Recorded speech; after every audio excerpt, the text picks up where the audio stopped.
মানুষের সৌজন্য সাক্ষাতের ধরন বদলা গেছে। আগে রাস্তায় দেখা হইলে বলতো কি দাদা কেমন আছেন, এখন বলে কি দাদা কে জিতবে, জোড়া ফুল নাকি পদ্ম ফুল। আমি বলি তোর বগলের চুল শুয়োরের বাচ্চা। সৌজন্য সাক্ষাৎ ভুলে যেতেছিস ভোটের চক্করে। এমন ভাব যেন জিতলে হয় মন্ত্রী হবে, জিতলে ওর মা ওরে কুত্তার বাচ্চা বলা ছাড়বে না, তোরে জন্ম দিয়া ভুল করছি কতদিন বাপের হোটেলে খাবি এই কথা বলা ছাড়বে না। আরো দেখা হইলে সৌজন্য সাক্ষাৎ বাদ দিয়ে বলতেছে কি জিতবে এবার, পদ্ম ফুল না জোড়া ফুল।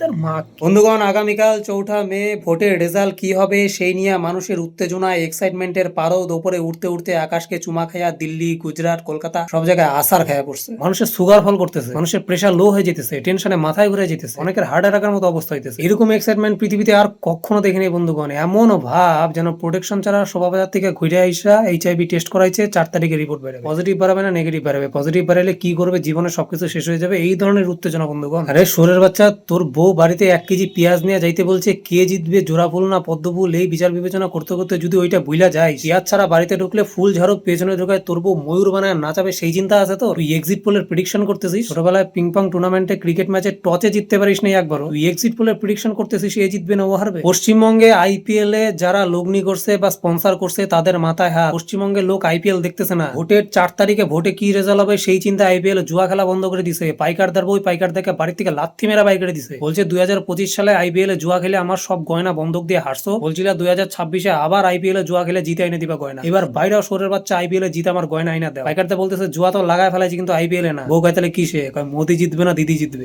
এদিক দিয়ে ভাই আমি একদম CPM এর মতো, ওদের মতো মনোভাব নিয়ে আমি চলি। না আছে জেতার আশা, না আছে হারার দুঃখ।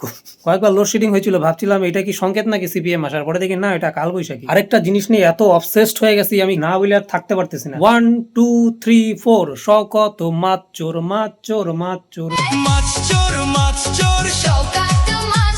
দেখো কে জিতলো কে হারলো ডাজন্ট ম্যাটার। শওকত আদৌ মাছ চুরি করছে না, কচ্ছপ চুরি করছে না, কুমির চুরি করছে না, মানুষের মন চুরি করছে, তাতে আমার কিচ্ছু যায় আসে না। শওকত যে তৃণমূলের প্রার্থী ওইটা আমি 2 দিন আগে জানতাম না, এই গানটা ভাইরাল হওয়ার পরে জানছি। ওই নীলাঞ্জনা, বেলাবোস, টুনিরমা, টুম্পা, ঝিন্টি এরকম যুগান্ত সৃষ্টিকারী গানের পরে যদি কেউ অবসেশন সৃষ্টি করতে পারে, 1 2 3 4 শওকত মাতচোর। আমার এক ক্লাসমেট ছিল নাম শওকত, ও ডিপ্রেশনে চলে গেছে গান ভাইরাল হওয়ার পরে। লোক বাড়ির থেকে বাড়াইলেই বলতেছে মাছ চুরি করছিস, মাছের দাম তো কম, লাগলে বলতে আমার পুকুর থেকে ধরে দিত। আর যারা এই গানটা বানাইছো, মানে কম্পোজ করছো, লিরিক্স লেখছো, মিউজিক দিছো, গাইছো, তোমাদেরকে হ্যাটস অফ। মানে শওকত যদি বিজেপি প্রার্থী হইতো একদিনে তোমরা বঙ্গভূষণ পুরস্কার, মানে ভাবতে পারবে না এই গানের কি ক্রেজ হয়েছে। আমি ইনস্টাগ্রামে একটা নাচের ভিডিও ছাড়ছিলাম, লাস্টে বলছিলাম যে নেক্সট কোন গানে নাচ দেখতে চাও, কোন হিরোর গানে, দেবদা, জিদ্দা, পঞ্জিদ্দা, সবাই কমেন্ট করছে মাতচোর মাতচোর, ওই গানে নাইচা দেখো। ভাবেন তো ভাই।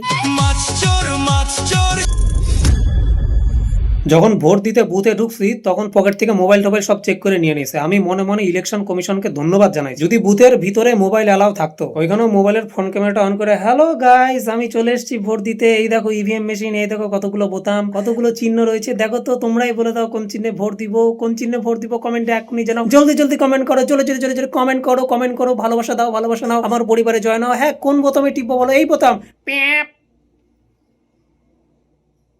তবে একটা রিকোয়েস্ট করব যে বিজেপি আসুক বা তৃণমূলই থাকুক, সবাই ভালো থাকুক, মিলেমিশে থাকুক, হালকা পাতলা করাপশন করুক, মানুষের একটু দেখুক, তাইলেই হবে। কিন্তু টলিউডকে আপনারা ছেড়ে দেন, কারণ টলিউডের নায়ক নায়িকাগুলো নিজেদের অজান্তে কিরকম পার্টি করতে করতে পা চাপতে চাপতে কার্টুন হয়ে গেছে, ওরা টের পাইতেছে। এই দেখেন, এখন কিন্তু আমরা নায়ক বা নায়িকা তারা নই, আমরা এখন পুরোপুরি এখন তৃণমূল কংগ্রেসের প্রার্থী, এবং আমরা শিল্পীরা যারা এত সুবিধা পেয়েছি, তাই এই পা চাটার চক্করে শুভশ্রী একজন IPS অফিসারকে অপমান করে ফেলেছে। আরে IPS অফিসার এমন একটা পদ যেটা পাইতে হলে কি বলবো, আপনারা একটু রিসার্চ করে দেখবেন। কোনো একটা রুমে যদি কোনো প্রধানমন্ত্রী, মুখ্যমন্ত্রী, যে কোনো মন্ত্রী বসে থাকে, কোনো IPS অফিসার যদি এন্টার করে, তারা দাঁড়ায় প্রধানমন্ত্রী, মুখ্যমন্ত্রী উঠা দ্বারা তাদের সম্মান দেয়। একটা বেসিক এডুকেশন, মানে চারতে চারতে জীবে 7 করক নষ্ট হয়ে যাওয়া। আমার এদিক থেকে শুভশ্রী ম্যাডামের প্রতি কোনো রাগ নাই, সে পতি পরমেশ্বর, পতিকে ঈশ্বর মনে করে, পতিকে সাপোর্ট করার জন্য হয়তো সে বইলা ফেলায়। সে সবসময় রাজদাকে সাপোর্ট করে, কখনো রাজদাকে সাপোর্ট করতে গিয়ে এক্স বয়ফ্রেন্ডের গলায় ঝুলে পড়ে, মানে এক্সক্লুসিভ কিছু একটা বাণী দিয়ে ফেলায়। টলিউডকে প্লিজ পলিটিক্স থেকে দূরে রাখেন, এরা এক একটা কার্টুনে পরিণত হয়েছে এদের নিজেদের অজান্তে। একটা উদাহরণ দিই, বলিউডে পার্টির প্রোপাগান্ডা হিসাবে সবাই বলতেছে ধুরন্ধর ছিল বিজেপির প্রোপাগান্ডা একটা সিনেমা, সেটা সুপার ডুপার হিট হয়েছে। কিন্তু বাংলাতেও এরকম একটা প্রজেক্ট হয়েছে, কোনো একটা প্রোপাগান্ডা, আপনারা জানেন রাজ চক্রবর্তী পরিচালিত লক্ষ্মী এলো ঘরে, কিন্তু এটা কখন আসছে কখন গেছে কেউ টের পায় না। ধুরন্ধর হিট হয়েছে কারণ আদিত্য ধর যে ডিরেক্টর, সে কোনো পলিটিক্যাল পার্টির কোনো প্রার্থী না, হয়তো সে সাপোর্ট করতে পারে, কিন্তু এদিকে আমাদের রাজদা পলিটিক্স জয়েন করার পরে কিরকম একটা ডিরেক্টর জগতের অর্জুন কাপুর হয়ে গেছে।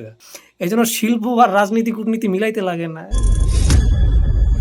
এখন অনেকে বলতে পারো যে তৃণমূল প্রার্থীগুলো নিয়ে বলতেছো বিজেপির দালালি করতেছো, বিজেপিতেও আছে এরকম এক দুইটা কার্টুন, হিরণ চট্টোপাধ্যায়, হিরণ। বিজেপি একটা ধর্ম নিয়ে চলা একটা দল, সেখানে অর্ধেক লোকই সাধু মানে সন্ন্যাসী, এই ধরনের একটা আদর্শ নিয়ে চলা। সেই দলের প্রার্থীর ম্যাক্সিমাম লোক বিয়েই করে নেই, মানে দলটাকে নিজের জীবন উৎসর্গ করে দিছে ফ্যামিলির জায়গায়। সেইখানে তাদের এক প্রার্থীর দুইটা বউ। হিরণ এখন বিয়ে করেছে, বাড়িতে দুটো বউ, সোহমের একটাই বউ। এই অব্দি ঠিক আছে, হইতেই পারে দুইটা বউ কারো, কিন্তু সে যখন দ্বিতীয় বিয়ে করছে প্রথম বউ নাকি জানেই না। এই জন্য বলি অভিনেতা গুলারে নেতা হওয়ার থেকে দূরে রাখেন। একটা কথা আছে না, কেউ যদি নিজের জীবনে শান্তিতে না থাকে সে তার পার্টনারকেও শান্তিতে থাকতে দেন। এরকম যারা নায়ক নায়িকা গুলো আছে তারা যদি নিজের কাজ ঠিকঠাক না করতে পারে সে পার্টিকে কি করে সাপোর্ট করবে? এই জন্য এদেরকে অ্যাটলিস্ট নিজের কাজটা করতে দেন। বলিউডের শাহরুখ খান তার পরবর্তী কিং সিনেমার জন্য মার্শাল আর্টস শিখতেছে, ওয়েট লস করতেছে। সাউথের আল্লু অর্জুন তার পরবর্তী একটা সুপার হিরো মুভির জন্য বডি ল্যাঙ্গুয়েজের ক্লাস নিতেছে, আর বাংলার হিরোরা হেলিকপ্টারে ঘুরে বেড়াইতেছে। তবে যাই বলো, ভারতবর্ষে এত রাজ্য থাকতে আমাদের মোদি বাবু কিন্তু পশ্চিমবঙ্গে ঝালমুড়ি খাইতে আসছে। দিদির কিন্তু একটা ব্যাপার আছে, বঙ্গ নারী উইথ শাড়ি, ক্রাশ খাওয়ার হাত থেকে কেউ বাঁচতে পারে না, সে প্রধানমন্ত্রী হোক চাই। সোশ্যাল মিডিয়া খুললেই এখন এক পার্টির অপর পার্টিকে গালিগালাজ, টক্সিসিটি, এ সমস্ত কিছুর পাশাপাশি একটা ভিডিও সত্যি মনটাকে আবেগঘন করে তুলছে। একটা নৌকা অ্যাক্সিডেন্টে একজন মা তার বাচ্চা দুজনেই মারা গেছে জলে ডুবে, কিন্তু মা তার লাইফ জ্যাকেট একটা পড়েছিল, সে চাইলে একা ভেসে বেঁচে যেতে পারতো, কিন্তু তার ছোট ছেলেকে বুকে জড়িয়ে ধরেছিল এবং শেষ নিঃশ্বাস অব্দি। এবং তাদেরকে যখন পোস্টমর্টেম করতে নিয়ে যাওয়া হয় তখনও ওই অবস্থাতেই হাক করা অবস্থাতে ছিল মা তার বাচ্চাটাকে। নিঃস্বার্থ ভালোবাসার যদি কোনো প্রতিবিম্ব হয়ে থাকে তাহলে এই ছবিটা। ভোটে কে জয়ী হবে এর থেকে বেশি আমার মনে হয় তোমার মায়ের মন জয় করতে পারছো কিনা সেদিকে একটু নজর দেওয়া উচিত। অনেকে বলো দাদা রোস্টিং আর ভাল লাগে না, ক্রিয়েটিভ কিছু করো, তারা সিনেমা ক্রিয়েশন চ্যানেলে যাও, ওখানে ক্রিয়েটিভ কিছু হবে। ওইখানে ক্রিয়েটিভ কিছু দেখার পরে বলো দাদা অনেক ক্রিয়েটিভ চুদিয়েছো, ক্রিয়েটিভ আর ভাল লাগে না, ফ্যামিলি ব্লগ দেখতে চাই, তারা সিনেমা মৃন্ময় যাও, সিনেমা মৃন্ময় ব্লগ দেখে যারা বলো দাদা আর ব্লগ ভাল লাগে না, নতুন কিছু শৈল্পিক কিছু করো, তারা ইনস্টাগ্রামে যাও, নাচ দেখো। আর যারা ইনস্টাগ্রাম দেখে বলো দাদা তোমার নাচন কতন আর ভাল লাগে না, আগের মতো লুচ্চাম রোস্টিং চাই, তারা সিনেমা চ্যানেলে যাও। আর যাদের আমার কিছুই ভালো লাগে না তারা ভারমে যাও, জাহান্নামে যাও, গার মারাও, বাল ফেলাও। I don't give a fuck to them যারা আমায় পছন্দ করে না। You like me, I like you, that's all. তোমার যদি আমাকে পছন্দ না হয় তোমার রুচিবোধে প্রবলেম আছে। আমার মা আমাকে অ্যাটিটিউড খায় পয়দা করছে, ইউটিউবে ভিউ কমতে পারে, সিনেমাপের অ্যাটিটিউড কমবে না। টাটা, দেখা হচ্ছে পরের ভিডিওতে। তো বন্ধুগণ আজকের মতো ভিডিওটা এখানে শেষ করতে চলেছি। ভালো লাগলে লাইক শেয়ার সাবস্ক্রাইব করে দিও। কোন পার্টটা সব থেকে বেশি ভালো লাগলো জানিও। ভিডিওটা পুরোপুরি এন্টারটেনমেন্ট পারপাসে বানানো, কাউকে পার্সোনালি হেড দেওয়ার কোনো দরকার নেই। জাতি, গোষ্ঠী, ধর্ম, পলিটিক্যাল পার্টি কাউকে নয়, পুরোপুরি নিরপেক্ষভাবে বানানো। দেখো, শোনো, বোঝো, হাসো, হালকা মতো শুয়ে পড়ো, দ্যাটস ইট।